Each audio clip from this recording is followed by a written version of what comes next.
ગુજરાતભરના તાજા અને સચોટ સમાચાર મેળવવા માટે અમારી રાષ્ટ્રીય સમાચાર ચેનલને સબસ્ક્રાઇબ કરો અને બેલ આઇકન પર ક્લિક કરો।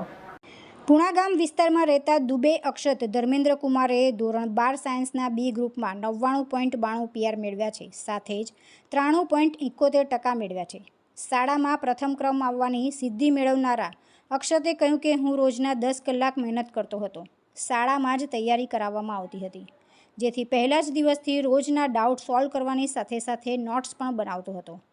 અક્ષતના પિતા BSMSની ડિગ્રી સાથે ડૉક્ટર તરીકે પ્રેક્ટિસ કરી રહ્યા છે, ત્યારે અક્ષતે કહ્યું કે મારે ગુજકેટમાં સારો રેન્ક છે, સાથે જ નીટની પરીક્ષા પણ સારી રહી છે, જેથી હું MBBSની ડિગ્રી લઈશ। હું પિતાને ડૉક્ટર તરીકે કામ કરતા જોઈને ડૉક્ટર બનવાની ઈચ્છા ધરાવું છું। સર, આપનો પરિચય? હરેશ પાંડવ, આચાર્ય કૌશલ વિદ્યાભવન, નાના વરાછા, સુરત। આજે શાળામાં કયો પ્રકારનું ઓલ ઓવર રિઝલ્ટ આવ્યું?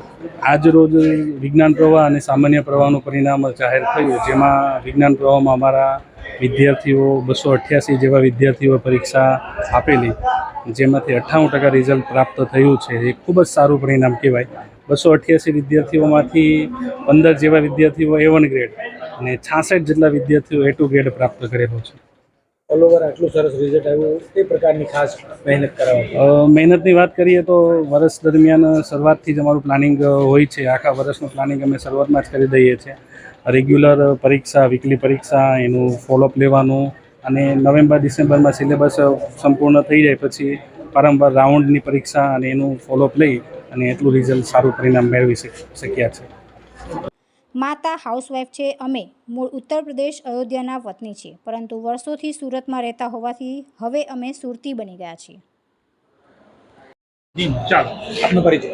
મારું નામ કાકડિયા તન્વી ધર્મેશભાઈ છે। હું કૌશલ વિદ્યાભવનમાં અભ્યાસ કરું છું।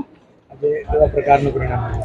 આજે ગુજરાત બોર્ડનું પરિણામ આવ્યું, જેમાં મારે 92.15% આવ્યા છે, અને સારું।